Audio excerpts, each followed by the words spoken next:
There's no one right way to design. Design thinking is an approach to problem solving when we don't fully understand what the problem is and we can't anticipate what solutions might look like in advance.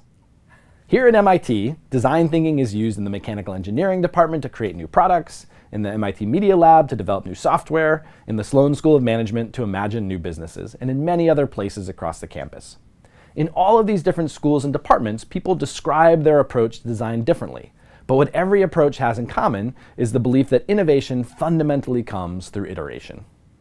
One of my favorite ideas about design comes from Benjamin Irwin, who wrote a book about Lego Mindstorms.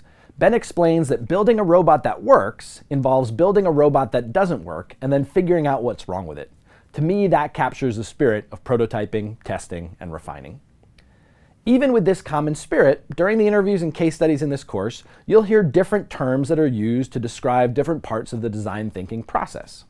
The specific vocabulary for each of these general steps varies. Sometimes people talk about understanding, sometimes they talk about empathizing, sometimes people talk about testing, sometimes people talk about playing. But the same underlying concepts that are underneath all of this different vocabulary.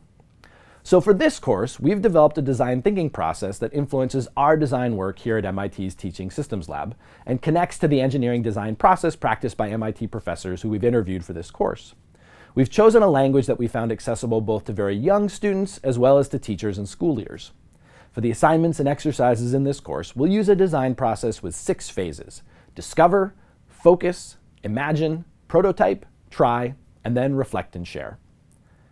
To begin unpacking any problem, we need to begin by understanding the people, context, and challenges around that problem.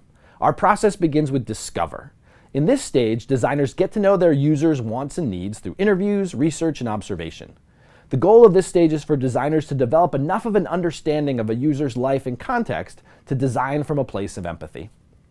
In the focus stage, designers narrow in on an area of interest or find something that sparks their curiosity.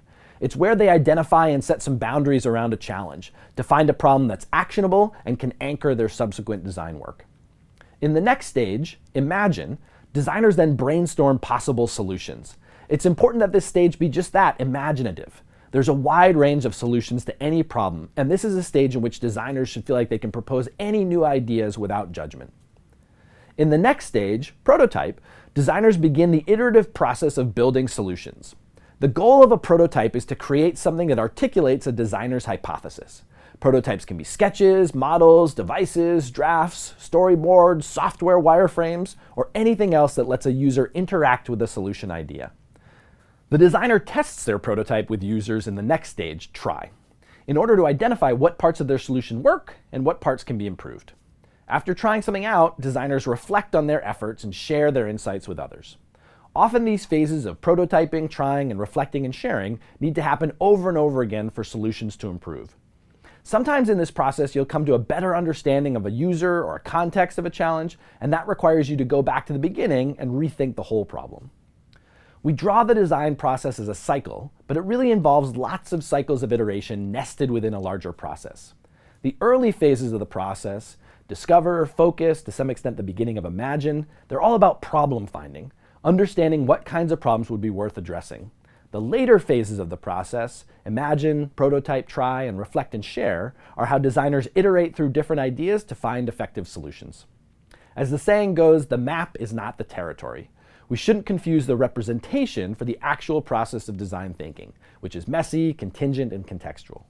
Design thinking isn't a precise set of steps or a recipe, but this representation of our process helps create a common language to get us started.